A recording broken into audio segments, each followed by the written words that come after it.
Hi there. Today's podcast is about homeschooling. We're 5 weeks into the third lockdown in England, and 5 weeks into schools across the country being closed for the second time in 12 months. Most children are at home receiving all their education online. As the weeks go on, it's becoming more and more apparent that not all children are being offered the same level of education or support, and the divide between those who have and those who have not is continuing to expand as the pressure on parents is becoming more and more intense. With me today to talk about the highs and lows of homeschooling is Louise Jenkins and Virginia Offiah. So, firstly, Louise, hello. Can you briefly explain the situation you're in? My husband works full time, self-employed, so at home all the time, even before lockdown. I used to work Monday to Thursday, now obviously at home all the time. And then obviously two boys at home, one in year 6 and one in year 4. So they're both being homeschooled. If you'd like to call it that, yes. Okay. Virginia, what's your situation at the moment? Yeah, so my husband's home. He would normally be in the office, but he's working from home, and we run a business together. So we're doing that from home as well, whilst we've got 2 children that we're homeschooling. So yeah, similar situation. So what age group are your children? One in year 10 at private school and one in year 6 at a faith school. So I've got 2 boys. One's age 9 and he's in a primary school, and one is age 11, he's in senior school. So Louise, how's it all going? Do your boys just get up, get on with their lessons, get dressed, get ready for school, and allow you and your husband to continue working as normal? Do they have any, you're laughing, I can see you're laughing. Do they have any live lessons? And what's the contact with school like? So the first question is, how's it all going? I guess at the beginning it was not great. They were clearly just chucking everything out there at the beginning because they obviously, had to do something to make sure that everybody had something to do at home. And over time, they've been able to finesse in terms of how they structure the lessons. The morning's very structured in terms of they have a timetable, there's stuff that they have to do independently, and then they come back online with the class. I have to say, in terms of schooling wise, I think they're doing the best that they can, and it's certainly a lot better than it was last year, because it was just running rife last year with how we were kind of managing it. Lysander has 3 check-ins a day, so one in the morning, one at lunchtime, and one in the afternoon. So that's with the teacher, live teacher check-in.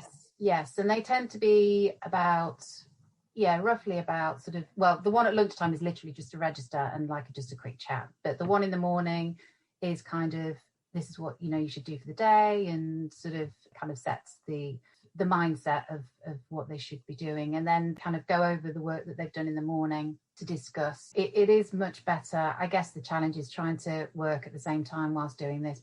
I mean, they don't physically do the piece of work that they have to do online. They have to do it away, come back and discuss it. So it's not that kind of way of teaching. So there's. But are you able to do any work? What I'm trying to get at is, are they able to work independently, and are you and your husband able to work? No, not really. My husband is, because he's in his office, and I guess also he's self-employed, so he is solely responsible for everything that happens in his business, and he kind of fits it in where he can, and we're kind of juggling it each week depending on what's going on in our own diaries. If I have sort of various calls or things that I have to do where I have to sort of speak to somebody, or that's the juggling bit that we tend to sort of work through. But I'm solely the person most of the time. My office is sort of the dining room table, and my co-worker is my youngest.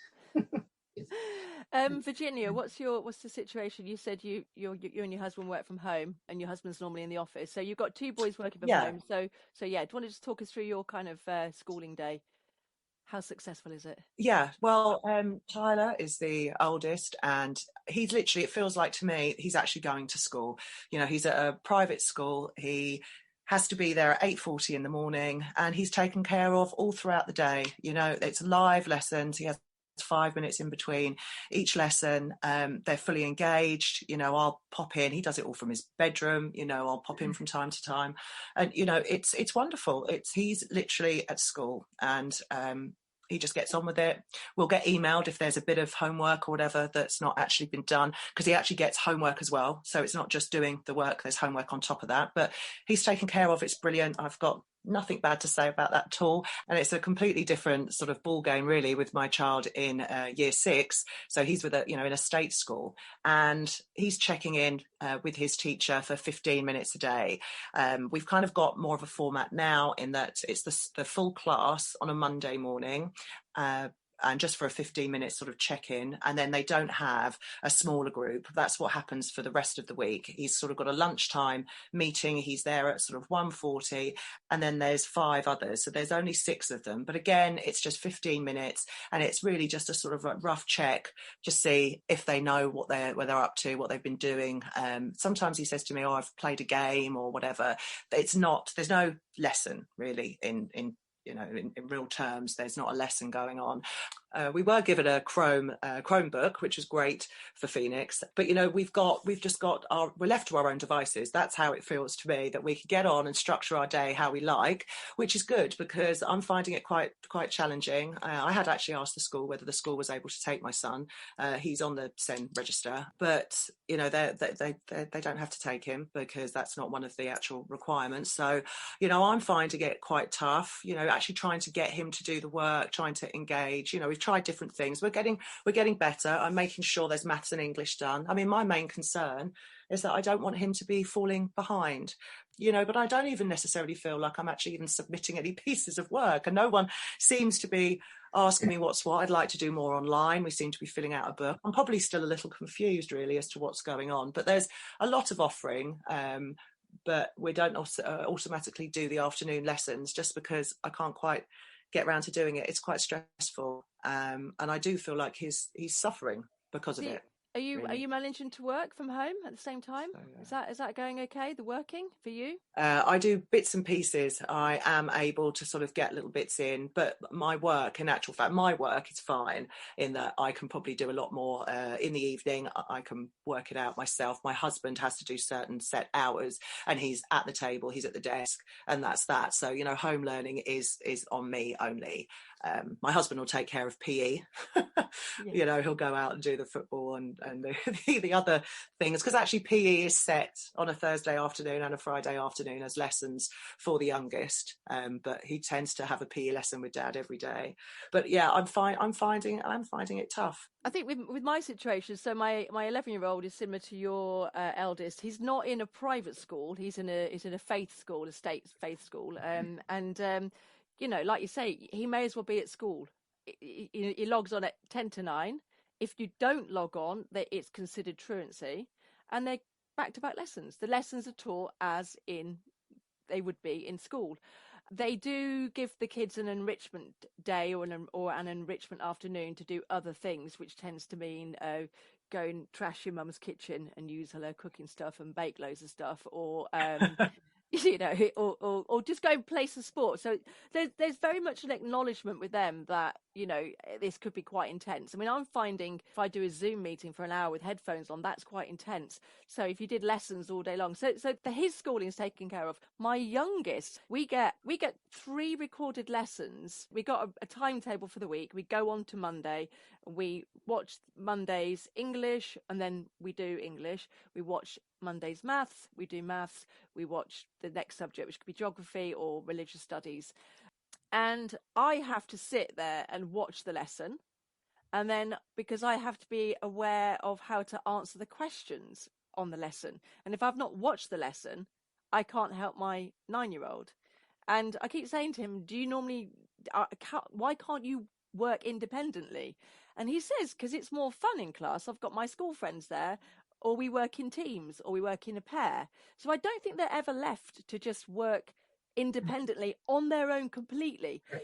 So I don't understand why there's no live lesson, because the teacher could quite easily do the 20-minute recording as a live lesson and then talk the kids through the next 40 minutes whilst they're doing the bit that they're struggling with, and they could see their friends, and they could be comments back. I don't understand that bit there. And then but then we get parents that go, well, I've got this many kids at home and we can't all do live. It's like, well, 80% probably could do a live lesson.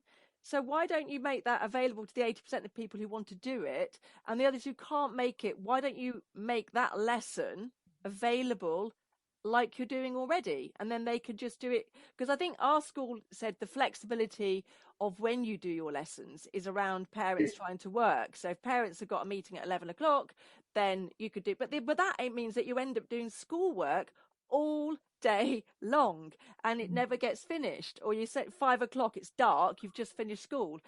Also, there's some children who are doing all of it an hour and a half. And I know the government's guideline is 4 hours of learning a day, and that's just not meeting that requirement. So our primary school, there's an optional surgery every day at 3 o'clock, which you don't have to do, but you can if you like. And it's quite nice because they see each other. But it's just having engagement. So just wanted to talk very briefly about just the kind of the level of contact and the level of support. So Louise, it just sounds like your school were kind of just throwing an awful lot at it and just seeing what would work and fine tuning it as the weeks go on. I think with us, our senior schools, similar to Virginia, have got it nailed. Primary school just don't, it's all very suck it and see. I'm slightly alarmed by that because I don't quite understand why we're not all doing the same. There was a letter sent out last week from a head teacher, I think maybe in Manchester or Lancashire area. Was it Lancashire? And the head teacher sent a really lovely heartfelt letter to parents basically saying, it's okay, all we ask is you do your best, and if your best is a quick 30 minutes of reading or times table here and there, it's okay, and don't let the school put any pressure on you, and we know you're holding down jobs. And this letter went viral, and a lot of radio stations and various media picked up on that and talked very positively, and people were talking about it, and almost like a big virtual hug around the parents saying it's fine. But do you feel like you've got that support from your school? Louise, I'll ask you, do you feel like your school is supporting you and understanding if work doesn't get handed in?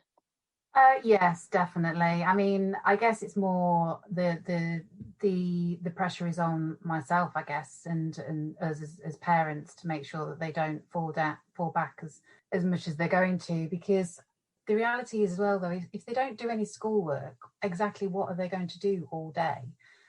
Grown-ups, we have stuff to do that just means keeping the house going, admin, just normal life, that you just don't have a break to get any of these things done. I mean, when you ask me, do I get my work done? A lot of my work is done in the evening now because I can't do any in-depth project work or anything that involves my intention more than 10 minutes, because it just, and that's where the frustration builds up, because I'm trying to do something and then you're just constantly being interrupted and interrupted. Like you say, that that independency of going, well, they can just be left to do it. They can't. I mean, I've had to move. So Isaac was set up in the spare bedroom because obviously he's year 6, be more independent. But he's suddenly now slipped into a habit where if he's stuck, he'll just flick between the screen and go onto Roblox. My eldest is downstairs as my co-worker too, and between I've had to position a mirror opposite, because Isaac sits opposite me and I can't see when he's flicking screens. So I've had to position a mirror on the island so that I can see when he's flicking. So the flicking between, Virginia, I'm going to come on to you in a sec, but it is that. It's the fact that I turn my back and Arlo, my youngest, his default setting is YouTube.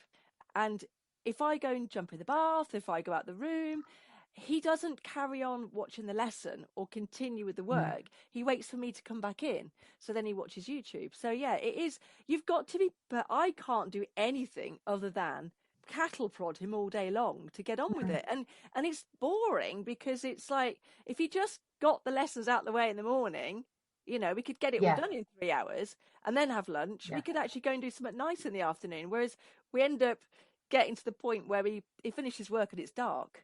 In terms of schools, Virginia, senior school we're happy with. Primary school, what's the level of support like? Are the school understanding? If you said, look, we're not going to do any work, I'll let him watch a bit of bite size, and we did times tables, and that's it. I think Yeah, the first lockdown, there was a lot of, sympathy, and very much the letter that we're talking about. That was the sort of vibe. Just get done what you can get done. But it's definitely changed in this lockdown, where we're saying, doing your work's compulsory, and we'll be letting you know if your child's not engaging. And then they sort of talk about the 15-minute sort of lesson that I'm mentioning. And your teacher will come to you if your child's not engaging. Well, the thing is with me is that I had decided at the beginning of this term, when we're at home, that he's year 6 and he can be more independent, and I gave him that. But he's going, yeah, mummy, I've done it all. I'm like, oh, brilliant. And I wasn't necessarily 100% checking everything. And when I really sort of went into it properly, he's telling me, he's done it, and he'd done the bare minimum. So I've really had to step in and be teacher. So that's now been a sort of a week and a half. I am sat there and I'm doing stuff with him. And I suppose I have probably reached out a couple of times to the teacher, but really, I mean, like I said, I've reached out to the SEN lady to find out whether they could take him back, and they were very, very lovely. She says she's there for me. They can put other things in place if needs be. So that's nice, but they won't take him, and that's what I'd like them to do. They won't take him back. They've got no space. I'm sure they've got plenty of children there. 40-50% of the kids, I think, are there, because obviously everything's changed, isn't it? But you see, what our school isn't doing, I don't think they're actually giving lessons to the children that are in school. They're actually doing the same thing. They're actually doing the work that's been set. They're actually sort of being told to do that at school. So I am a bit curious as to why there can't be, like you say, a live lesson for those that are in school, and then you can stream that and have that at home. But I don't think there are any live lessons, happening. And the last letter from the head teacher is sort of explaining how busy the teachers are and what they're doing. But I'd recently asked a local forum, just because I wanted to sort of gain interest in how other schools are sort of dealing with, certainly primary schools are dealing with their learning. And there's a huge disparity. A lot of people saying there's lots of online learnings, and to the other degree, the other end, there was one lady was sort of 15-minute a week, so there is a huge sort of gap, I suppose, between all of the different schools. And it's crazy. I mean, that's precisely why I thought it was good to have this podcast, because when we went into lockdown last year, thought, okay, well, I saw what happened in China, and I saw what happened in Italy and Spain, and they had online lessons, and I thought, great, so we'll be finding out on Monday, we'll be getting the online lessons. And like we've all discussed, that last year was just a bit of a disaster. There wasn't any online teaching, especially not for children in primary schools, in state schools. I don't remember what happened with senior level, but I know the private sector was very different. They were on the case. I think parents basically said, "You don't teach, we won't pay," and Yeah. so they got on with it. And I know that a lot of parents, a lot of friends of mine who are teachers at private schools, they went above and beyond the call of duty to give the kids amazing inspirational lessons. They got dressed up for classes, they did themes, they did this. It was really, really lovely nurturing. And the primary schools that both my boys were at the primary school last year, and we had 2 phone calls in 6 months. 2 phone calls, that was it. So I was really disappointed last year, because it just went nuclear at home. It went really feral. It was really weird. If I could get them to watch BBC Bite Size and read books, for an hour, but it was just crazy. This time I was determined it wasn't going to happen like that. My eldest being in senior school where lessons were being delivered live, that's fine. But the first 2 weeks I was quite positive. But after a while, and I think, Virginia, when I read that post of yours and I saw all the varying answers, it just made me thought, well, why aren't we all get it? Why is there no line of like, this is what you all have to do? Because I can't imagine why you can't. The children would be normally at school at that time. If you put them in front of a screen and there's a teacher teaching, yes, I know it's different if you've got more than one child at home, or more than 2 children at home, and you haven't got devices for all of them. But that is why the government have helped, or are supposedly helping schools and providing equipment. I know it's not easy for everybody, but I think if the vast majority just need a live lesson, I personally don't understand why you couldn't. I remember last year my son did, we paid for some private art lessons at the weekends with this fantastic art teacher in Ealing called Anna. And she'd just come online and just set the place on fire. It was like, hi everyone, and all the kids really engaged, all on a Zoom, and they sat there and they did this brilliant picture with her every week. And I was like, you're doing more for my children than their teachers are doing, and because you're engaging with them. And I know that some teachers say, well, you can't get the whole class to concentrate. Doesn't matter. I'm sure you've got that in a lesson. But if something more than mum and dad are doing it, because I freelance, I'm not currently working. I'm waiting for some work to come in. But when that comes in, like you said, Louise, what does my child do all day then? If I'm not there to help him, what's the default setting? He's going to go onto YouTube. A friend of mine actually was just saying that she feels like she's being unpaid for a job that she's not qualified to do. And she feels and she feels really trapped at the moment. And also she's been told, her school have told the children, if you don't hand all the work in by 4 p.m, your name gets put in the office and you get a letter home and you get a mark against your name. How is that supportive of parents? How is that supporting parents? No, I mean, I'm when you're saying this, I mean, I'm really, when you first said that there's some schools that are being so strict, I mean, first time I've heard of it. Now, obviously, I'm not speaking to very many people these days. Yeah, you need to get out more. That's what I was thinking. I guess because mine are still in the same school, not two different schools, there's nothing to compare it to. And yeah, I don't know. I mean, I'm surprised, considering the message generally is, you know, just do what you can, from what I thought, because what else can parents do? You've got to pay your mortgage, and that's the most important thing, and nobody wants to lose their job. So it's, well, I suppose even if you're not working though, Louise, even if you're not working, if you've got 2-3 children at home, you it's not like you weren't busy before. As a parent, you've got a lot to be getting on with anyway at home. It's not like we're all sitting around filing our nails all day long. You know, as parents, we're naturally very, very busy anyway. The school day of 6 hours was already very short, and if you work part-time, or if you're trying to cram everything in anyway when the kids are actually physically at school.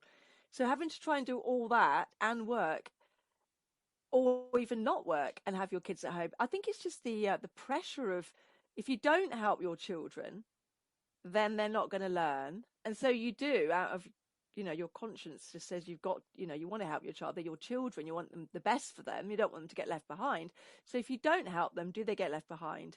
And on the flip side of things, you've got children in private primary schools and other private schools across the country who are doing proper live lessons like a school day. So I was talking to a parent who's got two children, I think they're 7 and 9, at this private school, and the kids are on lessons from 8:40 a.m.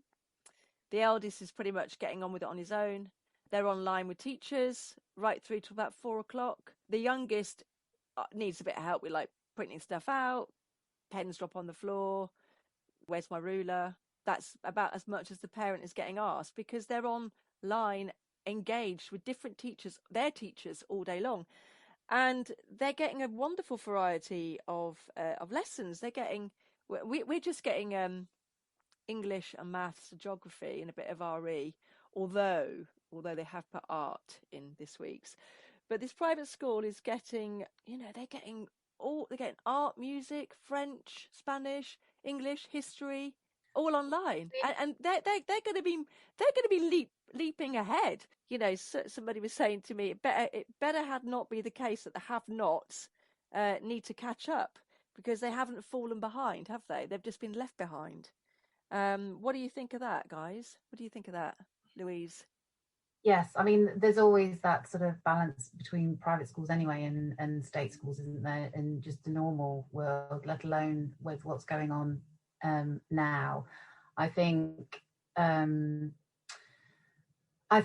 definitely going to be there's going to have to be some program that sort of injects some extra kind of curricular activity, that's not just based on, well, let's just go back to school and just carry on as normal and we'll just pick up where we left off, really, and just accept that they've fallen behind, because I don't think that's very fair. I mean, that's going to be the challenge, is to make sure that everybody is addressed the same way, with the level of support that they need to bring them up to the level that they need to be. Virginia, what are your thoughts on that? Do you think it's fair that needing to catch up, does that imply that they're going to be doing extra lessons or weekends or evenings? That doesn't seem very fair. They haven't deliberately fallen behind. Yeah, well, I've seen that sort of Boris had sort of promised millions to bridge the gap, I suppose, for those that have been, and it is, isn't it? Though, I mean, I don't think these are his words, but this is what's happened. Sort of left behind, because there's going to be a huge disparity between, yeah, the state schools, the private schools, between the parents who can and those who can't. There's so many different reasons why the children are going to be at different stages, and it's they're COVID children, I suppose. This will be going to look back in years to come. That poor generation of kids with their lost education. What's it going to mean for their futures, and how long is this going to be going on for? And it almost makes me worried that, put COVID out of the way, will there be something else that comes? And in the future, is schooling? I don't know. That's what I've been thinking recently. Is this not the end of it? When we sort this pandemic out, once we've decided we can close and come back to home, is that going to be a pattern? Sorry, that's just thoughts kind of going off. But once we've done it to us and we close the schools, is it going to be something that continues forever? Is schooling not going to be like, the old ways? Will it ever get back to it? I don't know. And it's something that needs to be addressed, and I do hope there is this millions. These millions are there. It's not just something that's been said. I really hope that it is there. But what does that mean? How is that going to happen? When the kids are at school, my children are very sporty, and every evening after school, they're somewhere, whether they're at an academy, whether that's rugby, football. We hardly have any time to fit anything in as it stands. So is that actually going to be injected into the school during the school hours? I mean, I don't know how that will be, but it's going to be needed. It's definitely going to be needed. I mean, Louise, it does sound to me like your school seemed quite supportive. They seem to be very connected to what the difficulties the parents have got in terms of like how much learning the children have got to do. What would you do to improve stuff with the school your kids are at? Would you do anything, or do you think live lessons would work? I think live lessons would be a good idea. I'm not sure whether all day is probably the way forward, just because I think, you have fidgety kids, and I think that could be quite challenging to keep fixed their attention for that. But definitely the interaction, because out of everything, the thing that they miss the most is seeing their friends and being able to chat to them. I mean, I'm trying to sort of be a bit better in kind of going, okay, well, do a lesson with a Zoom with a friend there and work together. Not quite sure how productive it will be in sort of getting it done, but it means that they're then interacting with a friend and doing that buddy work, which is what they would normally get in class. Yeah, I think online lessons would definitely work even if it was just one a day for an hour, just to kind of have that interaction with the school kids that's a bit longer. And somebody else teaching your children as opposed to you. Virginia, how could you improve things? How would you improve things with the primary school? Yeah, well, I would want live lessons, certainly maths and English, even if it was sort of 45 minutes. But I think where we're just sort of grilled down to 6 kids for 15 minutes, why is it not the class? I mean, obviously I'm not a teacher, so I probably don't understand the reasoning behind that. Maybe they feel like they can't necessarily dig down and work out how well a child's doing. But, I feel like my kid's flailing anyway at the moment with me there next to his side. So I think, a maths and English, maybe 45 minutes, and then maybe just one in the afternoon. I mean, I've got nothing wrong with what's been set. I think it's great. It's quite clear. We don't really have any lessons that we watch. There's little things, little snippets and what have you. So what's set is sort of fine. There's music, French, RE, geography, science, PE, computing, lots of extras in the afternoon. It's just, I know my son would engage more seeing a teacher, being there, being able to engage with them and with the children and feel like he's at school. Because it's just a very frustrating situation with just sort of mummy and him. It's not great. And I can see him come alive when he does those 15 minutes with his friends. He's happy to see them. He's happy to engage. So yeah give us live lessons, please. I couldn't agree more, Virginia. I mean, I spoke to my son's teacher last week. I just said, I'm not saying do live lessons all day, every day of the week, but even if you did 2 on a Monday, 2 on a Wednesday, 2 on a Friday. You know, you could do 9 Yeah. till 10, then there could be a half an hour gap. You could do 10:30 to 11:30, and then the afternoon one could be one of the ones that they already do, which is like, watch this video, answer these questions. Did that 3 times a week, that would give me 3 mornings in order to kind of do what I need to do. Work, stuff I've got to get on with in the house, admin, all the other things, you know. But at the moment, the thing that drives me mad is the fact that I cannot do anything else while schooling is going on. So yeah, I think live lessons, and I'm baffled why they won't do it. I'm baffled. Nobody has given me a reasonable response. I know that I'm not anyone that needs to be answered. I'm just a parent, but I'm just baffled as to why, you know, and the fact that people say, well, it's better than last year. I don't actually think that's a reasonable response. But it is better than last year. But it's like, well, not well, last year was terrible. So last year was 0. Okay, that's 0. And what I want is 10, and what I've got is 4. And our teacher at the primary school he's brilliant. And I just want more of him. I want my son to have more of him live because he's so good.